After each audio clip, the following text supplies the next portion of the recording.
भारत में रहने वाला बच्चा बच्चा रामायण की कथा जानता। सभी को पता है कि अपनी पत्नी सीता को बचाने के लिए भगवान राम ने लंका जाकर रावण का वध किया और सीता को लेकर वापस अयोध्या लौट गए।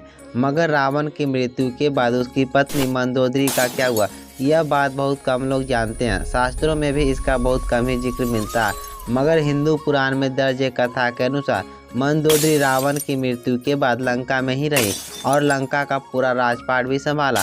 पुराणों के अनुसार भगवान राम ने जब युद्ध के मैदान में रावण पर विजय हासिल कर ली और उसे मार गिराया, तब जाकर युद्ध खत्म हुआ और उसके बाद लंका की महारानी मंदोदरी युद्ध स्थल पर आई और वहीं जब पति और पुत्रों को मृत पाया तो वह विलाप करने लगी। रावण के अंतिम संस्कार के बाद जब विभीषण को राज्याभिषेक हुआ, पुराणों के मुताबिक मंदोदरी पूर्व जन्म में एक मेढकी थी। एक समय की बात है, सप्तऋषि अपने आश्रम में खीर बना रहे थे। उसी दौरान खीर में एक सांप गिर गया। मेढकी मंदोदरी ने यह सब देख लिया। ऋषियों का जीवन बचाने के लिए वह भी गर्म खीर में कूद गई और अपनी जान दे दी।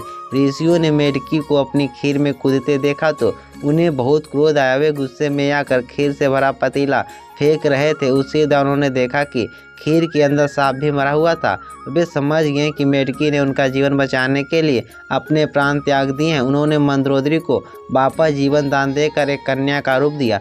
तब से कहा जाता है कि मंदोदरी सप्तऋषियों की संतान थी। वह कन्या सप्तऋषियों के साथ रहने लगी।